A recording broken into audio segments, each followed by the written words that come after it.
न जाय, जो कुछ कहूँ तुम्हारी कृपा, मोते कछु न वशा। बोलिए श्री सद्गुरु महाराज की जय। श्री सद्गुरु महाराज की जय। श्री सद्गुरु महाराज की जय। समवेत समादरणीय सज्जन वृंद, आदरणीय माताओं एवं भक्तिमती बहनों,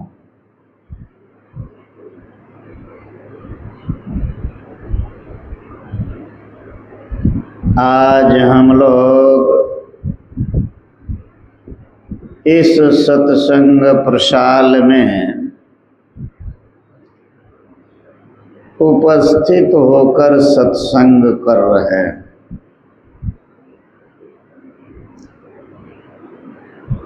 आज ना तो साप्ताहिक है और ना कोई विशेष आयोजन ही है, लेकिन विशेष रूप से सत्संग का आयोजन है।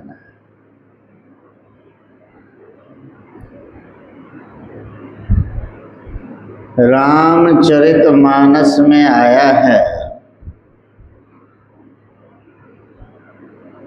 ऐसे अधम मनुज खल कृत युग त्रेता नाय,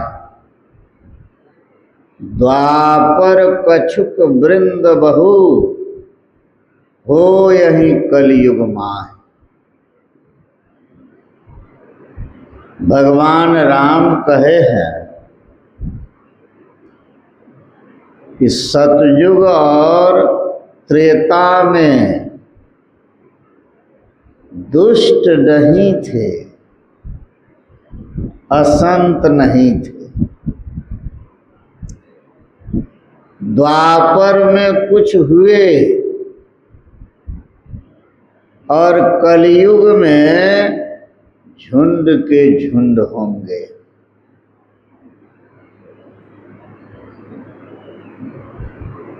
त्रेता में अधम लोग नहीं थे। क्यों? सुशासन था।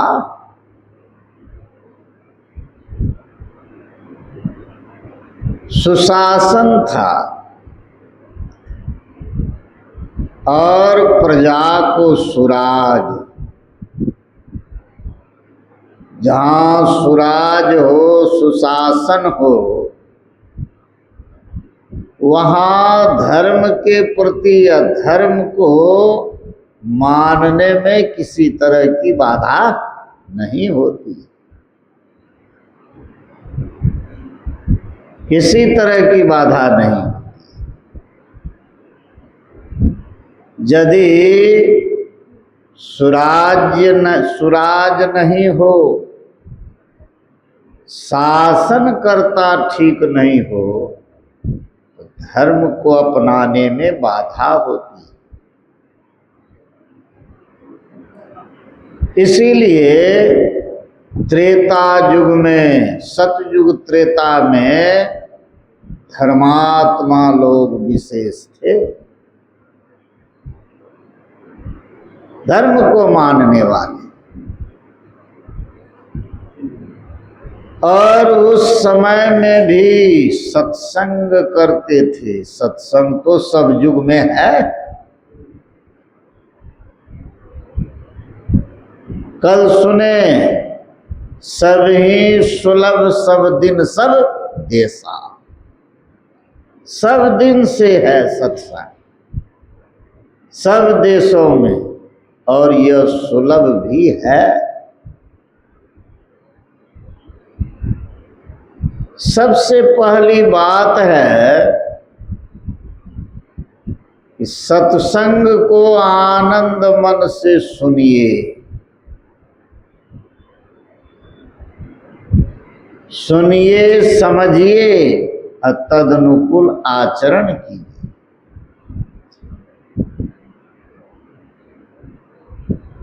सुने समझे जन मुदित मन, मज्जहि अति अनुराग। लय चार फल छतनो, साधु समाज प्रयाग। सुनिए भी कैसे?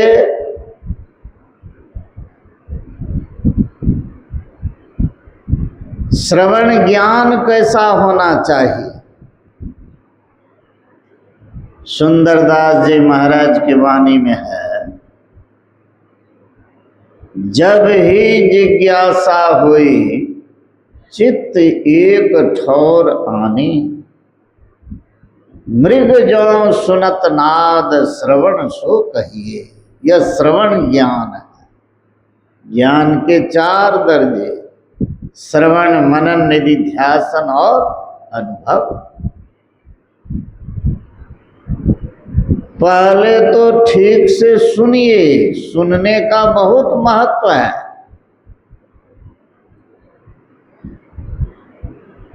कोई भी आज विद्वान है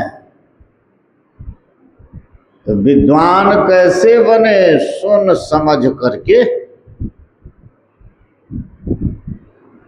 यदि नहीं सुने ठीक से और समझे नहीं तो विद्वान बन पाएंगे? नहीं बन पाएंगे। सुन समझ करके ही आज कोई विद्वान बने। शिक्षक के बात को जो छात्र मन लगाकर सुनते हैं, मनोयोग पूर्वक सुनते हैं,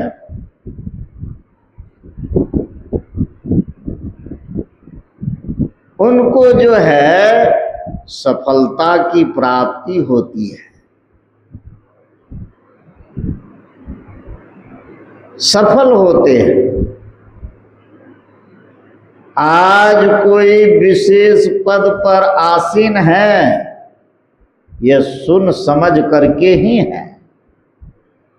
कोई डॉक्टर, इंजीनियर, ऊंचे ऊंचे पद पर आईएएस, आईपीएस बने हैं, सुने समझे तब उस पद पर आसीन हुए। इसीलिए सुनने का बहुत महत्व है। सुंदरदास जी महाराज कहते सुनना कैसे चाहिए? जब ही जिज्ञासा होई चित्त एक ठौर आने, मृग जो सुनत नाद, श्रवण सो कहिए। यह श्रवण ज्ञान है। सुनेगा कौन अच्छा से? जो जिज्ञासु होगा वही न सुनेगा। जिसको जानने की इच्छा है वही ठीक से सुनेगा। सुनना कैसे चाहिए? चित्त एक ठौर आनी। चित्त को एक जगह रखिए। बाहरी विषयों से मन को हटाकर एक जगह रखिए। चित्त एक ठौर आनी। कैसे सुनिए? मृग जो सुनत नाद, श्रवण सो कहिए। जैसे मृगा को शब्द के प्रति बहुत प्रेम, शब्द सुनने में इतना मृगा मशगूल हो जाता है उसको शरीर की सुधि नहीं रहती। शरीर की सुधि नहीं। मृगा पकड़ने वाले क्या करते हैं? केला के थंब को खड़ा कर देते हैं,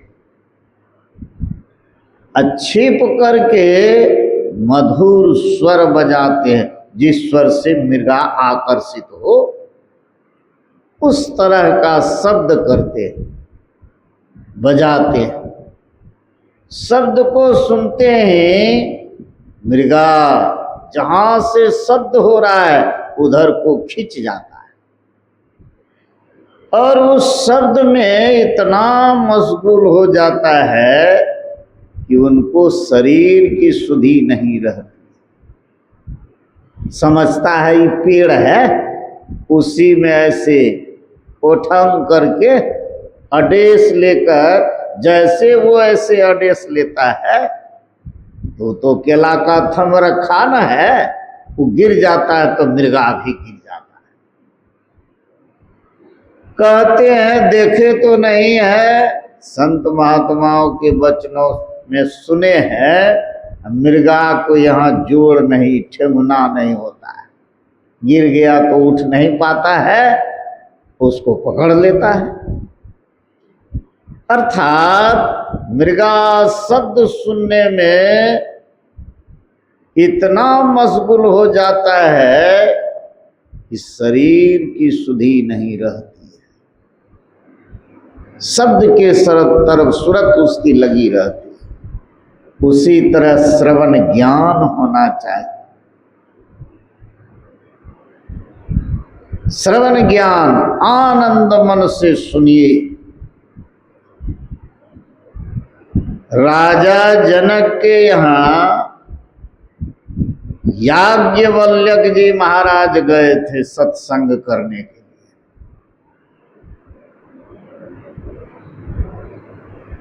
और याज्ञवल्क्य जी का जहाँ सत्संग होता था वहाँ ऋषि मुनि लोग भी पहुँचते थे, सब पहुँचते थे। राजा जनक के यहाँ भी साधु महात्मा ऋषि मुनि सब पधारे थे, क्योंकि याज्ञवल्क्य जी का सत्संग है।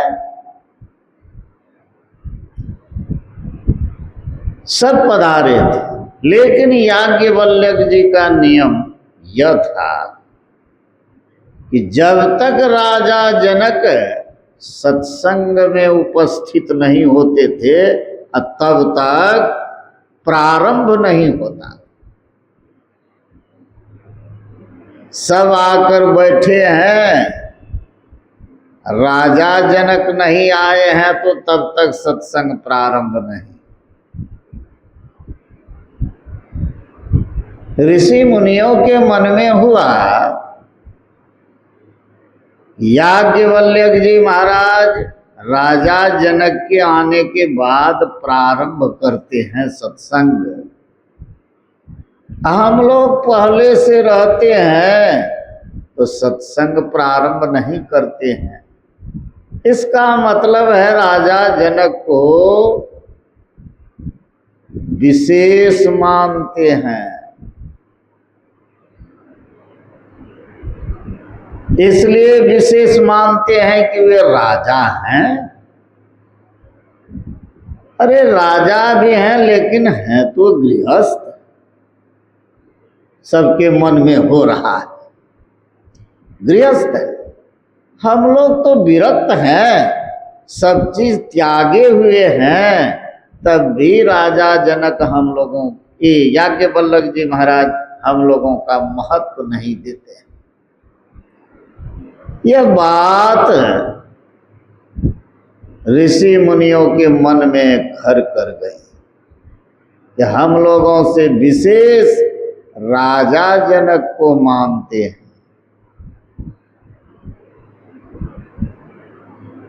याज्ञवल्क्य जी महाराज सबके मन की बात को जानते थे। जो सिद्ध पुरुष होते हैं सबके मन की बात को जानते हैं।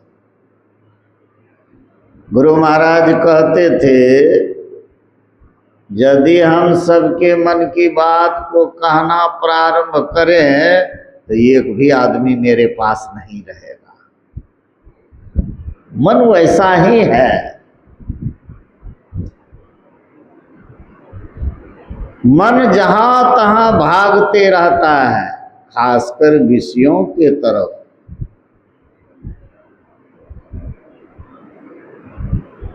और महर्षि दल बहादुर बाबा कहते थे, पोल खुलेगा तो घोल हो जाएगा। एक ही बात है, संत सब जानते हैं। याज्ञवल्क्य जी जान गए कि ऋषि मुनियों के मन में क्या बात है। सत्संग प्रारंभ के पूर्व सब लोग आ गए, ऋषि मुनि लोग। राजा जनक को आने में विलंब था, तब तक सब बैठे हैं। याज्ञवल्क्य जी महाराज भी बैठे। जैसे राजा जनक आए, सत्संग प्रारंभ हो गया।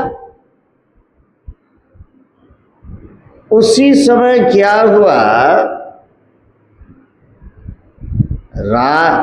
राजा के राजकोष, जहां राजकोष रहता है, उसमें आग लग गई। कैसे? योग बल से याज्ञवल्क्य जी महाराज आग लगा दी। आग लगा दिए योग बल से। तो राजा जनक को खबर दी गई कि महाराज राजकोष जल रहा है। कहा इंतजाम करो अग्नि शांत करने का, अभी मैं सत्संग में बैठा हूं। क्यों? यह अवसर फिर मिलेगा नहीं, इसीलिए जाओ इंतजाम करो तुम लोग। तब तक क्या हुआ, राजकोष जहां था उसी के बगल में ऋषि मुनियों का बासा था। आग की लपटें उधर चली गई तो उधर से खबर आई कि महाराज अब आग की लपटें जहां ऋषि मुनियों का निवास है, उधर तक आग की लपटें जा रही। ऋषि मुनि लोग जो वहां बैठे थे, जितने बैठे थे, सब सोचने लगे, अरे यहाँ बैठे हैं सत्संग में, अब वहां तो हम लोगों का सामान जल जाएगा। सब वहां से सत्संग छोड़कर चल दिए। ऋषि मुनि का कौन सामान? झोला, झंटी, चुट्टा, कमंडल, यही ना, लंगोटी। इसको बचाने के लिए सब वहां से चल दिए, लेकिन राजा जनक बैठे रहे, गए नहीं। तब तक आग शांत हो गया। वो तो योग बल से न लगाए गए। सब लोग वापस आए, देखते हैं राजा जनक बैठे। उनको यह चिंता नहीं कि राजकोष जल रहा है, लेकिन ऋषि मुनियों को देखिए, घर द्वार सब छोड़े, लेकिन चुट्टा, कमंडल, झोली, झंटी से मोह नहीं गया। उसको बचाने के लिए दौड़े।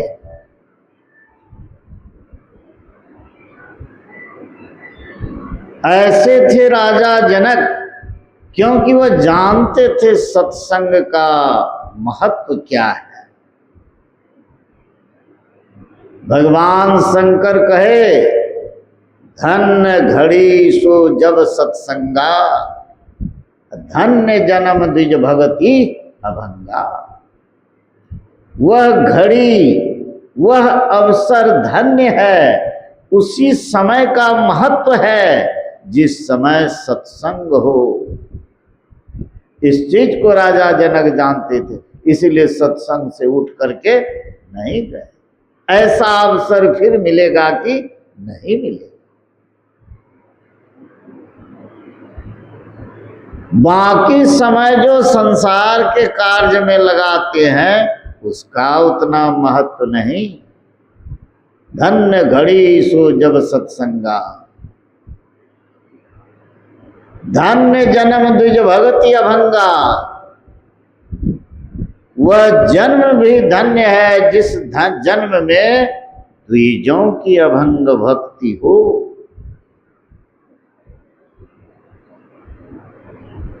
वह जन्म धन्य है। इसीलिए सत्संग को आनंद मन से सुनिए,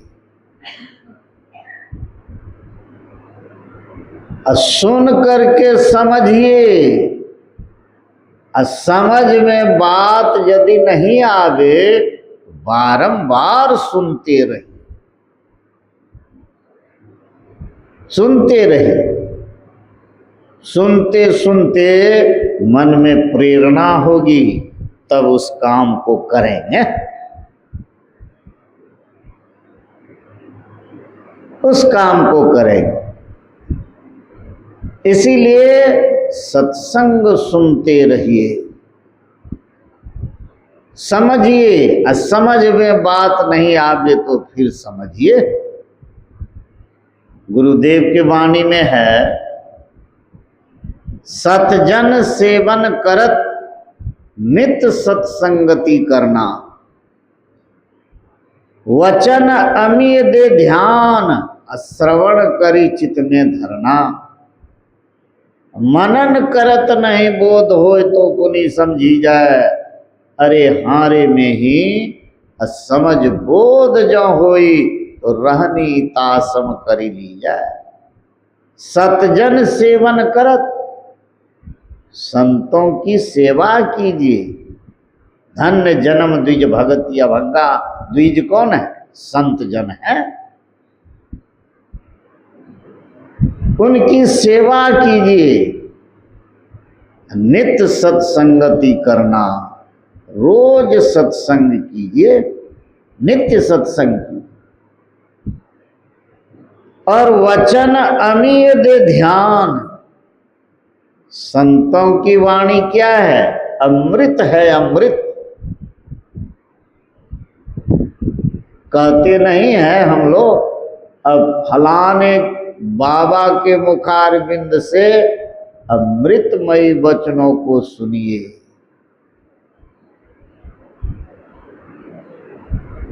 तो सुनेंगे कौन? संतों की न वाणी। संतों की वाणी है अमृत। वचन अमीय दे ध्यान, उस पर ध्यान दीजिए, आनंद मन से सुनिए। श्रवण करी चित्त में धरना, सुन करके हृदय में धारण कीजिए, हृदयंगम कीजिए। मनन करत नहीं बोध हो तो पुनि समझी जाए, विचारिए। अपनी भी बुद्धि है, अपनी बुद्धि से विचारिए जो कहा गया ठीक है कि नहीं है। संतों की वाणी और जो शास्त्र में कहा गया है, दोनों शास्त्रों का अध्ययन करके और संतों की वाणी जो सुने उससे मेल कराइए अपने विवेक से, बुद्धि से। जब दोनों मिल जाए तब होती श्रद्धा बसती है। इसी को कहते हैं श्रद्धा। और जो श्रद्धावान होते हैं वही उस ज्ञान को प्राप्त कर सकते हैं। श्रद्धावान लभते ज्ञानम।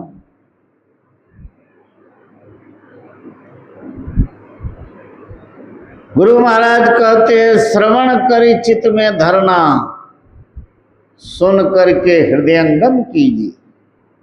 मनन करत नहीं बोध हो तो पुनि समझी जाए, विचारिए, अपनी बुद्धि से विचारिए।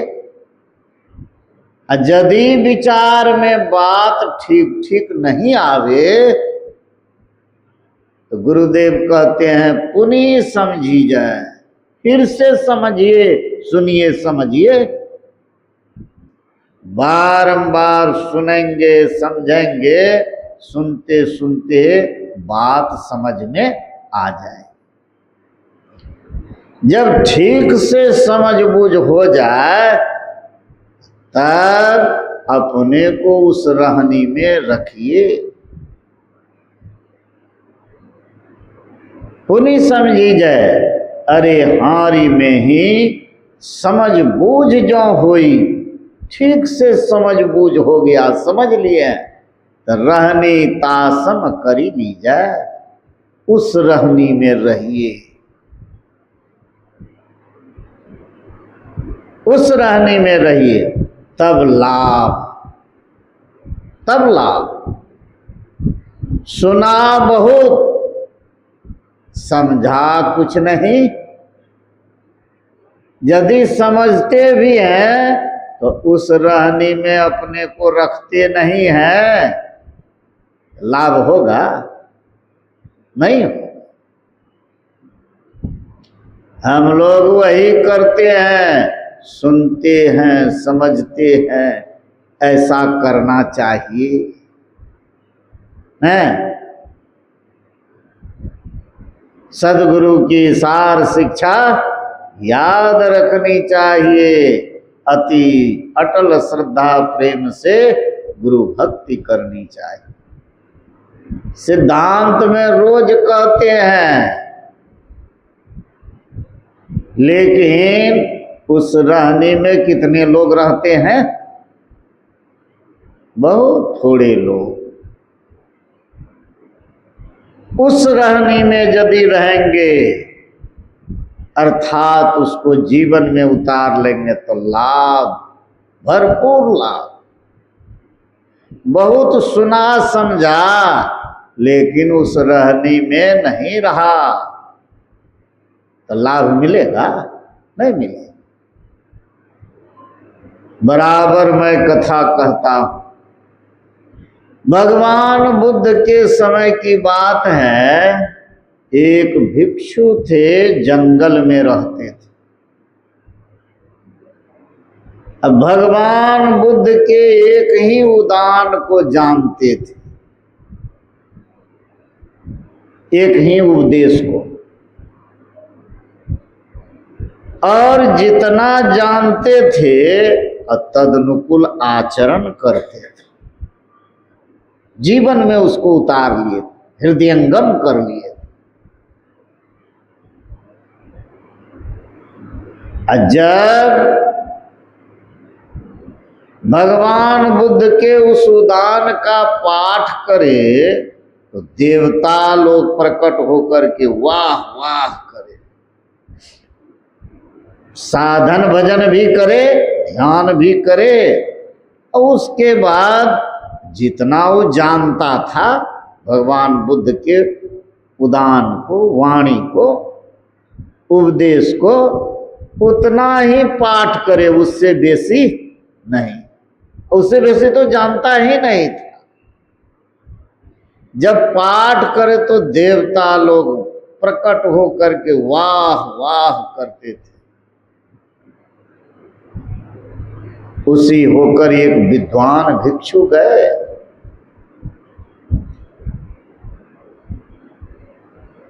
वह भिक्षु उस विद्वान भिक्षु से कहा, निवेदन किया कि आप भगवान के ढेर सारे उदानों को जानते हैं, मैं एक ही उदान जानता हूं, और जब मैं पाठ करता हूं तो देवता लोग प्रकट होकर वाह वाह करते हैं।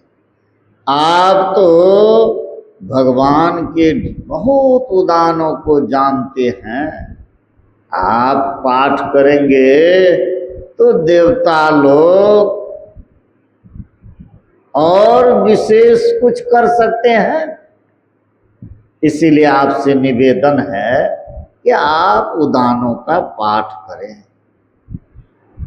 उपदेशों का पाठ करें। निवेदन जब किया वे उदानों का पाठ करने लगे, बहुत से उदानों का पाठ किए, लेकिन देवता प्रकट भी नहीं।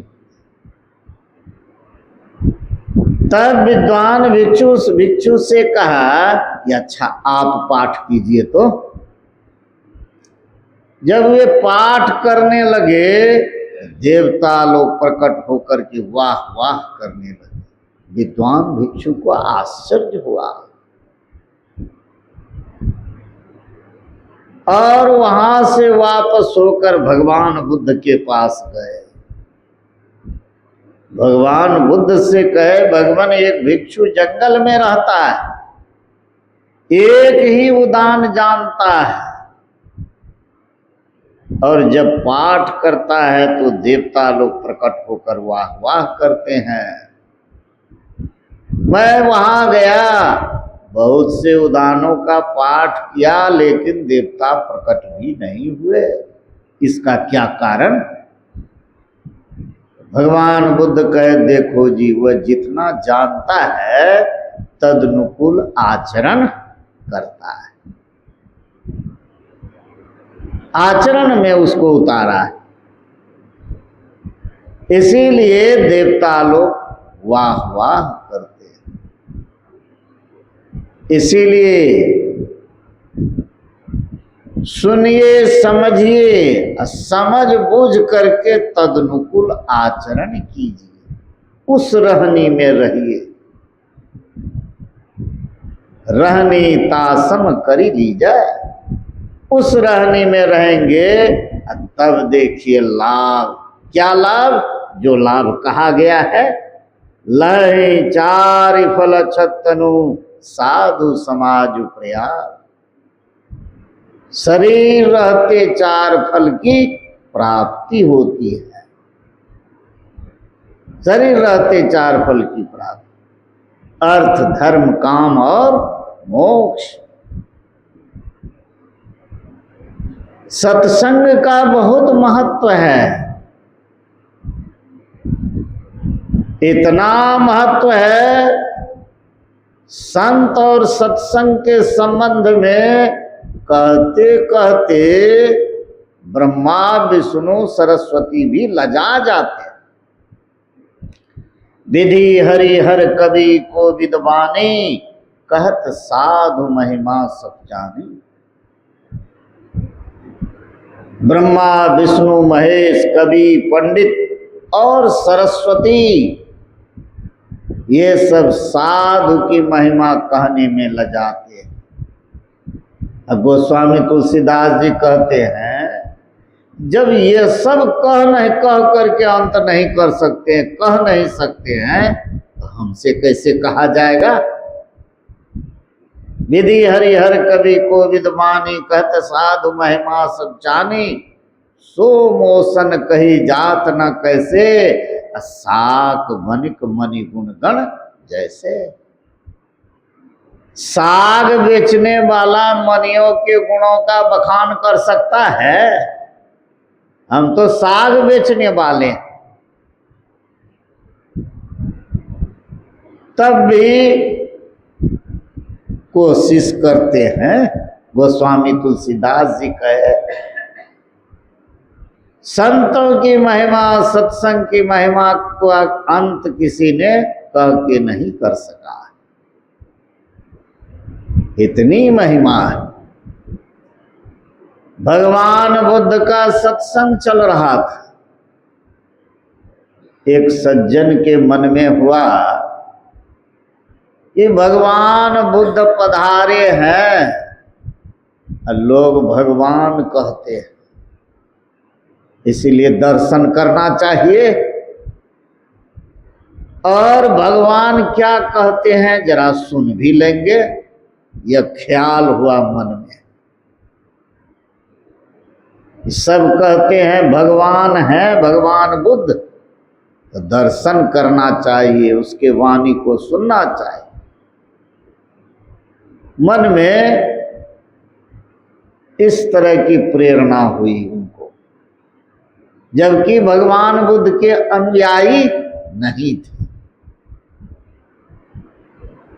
सत्संग में केवल सत्संगी जाते हैं,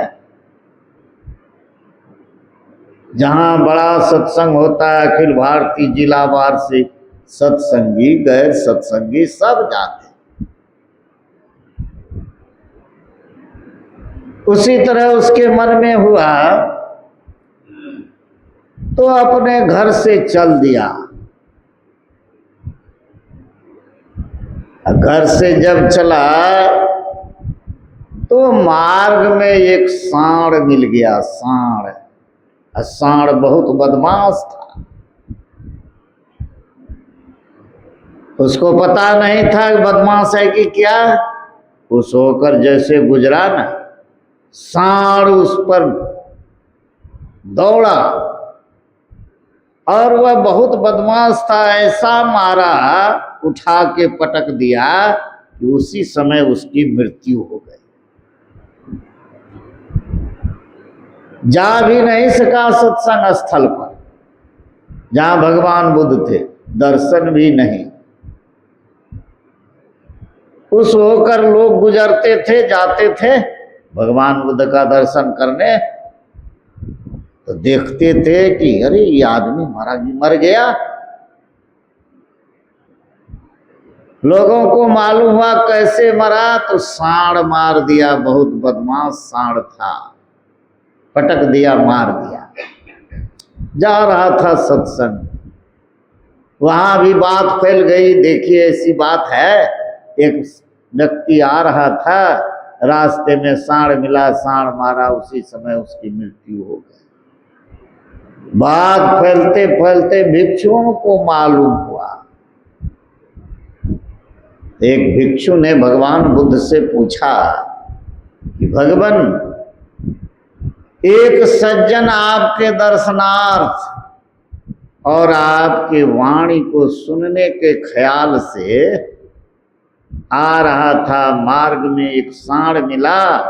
वह सांड उस व्यक्ति को ऐसा मारा कि तत्क्षण उसकी मृत्यु हो गई। उसकी क्या गति होगी।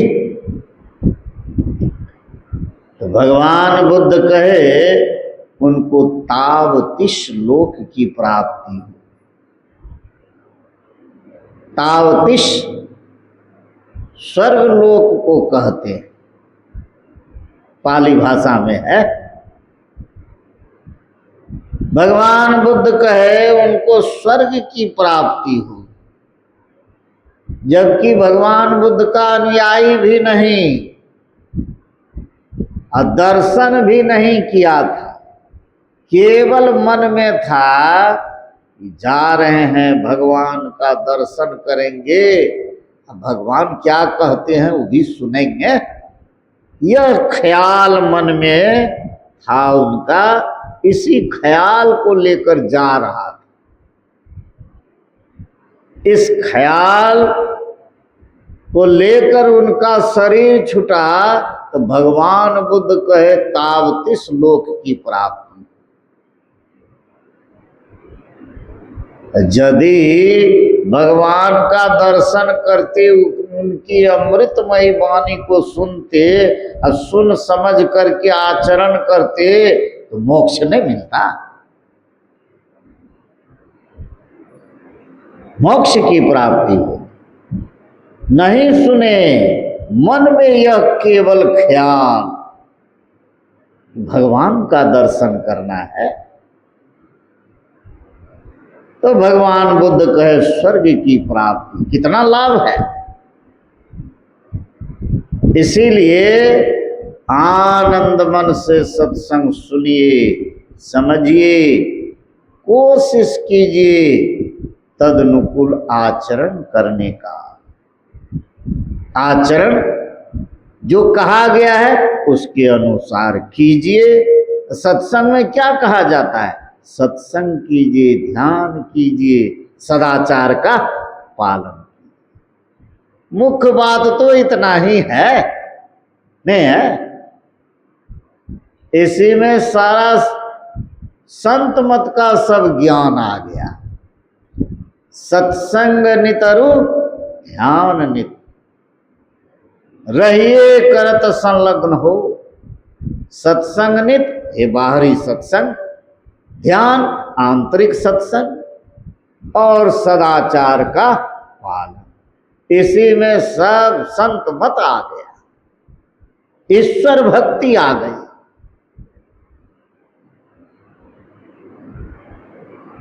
सब कुछ इसी में आ गया।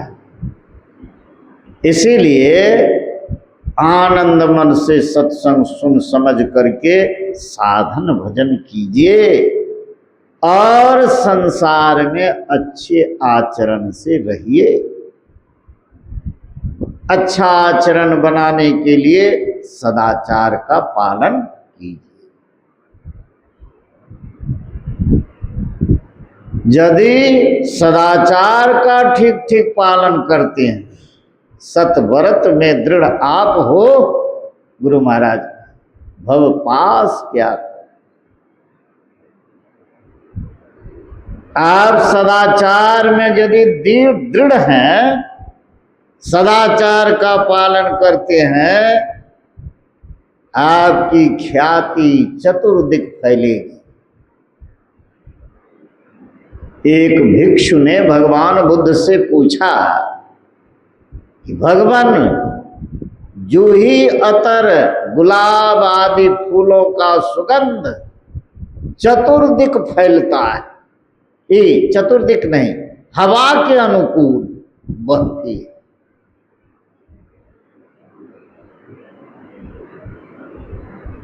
पूरब के ओर से हवा यदि बह रही है तो सुगंध किधर? पश्चिम।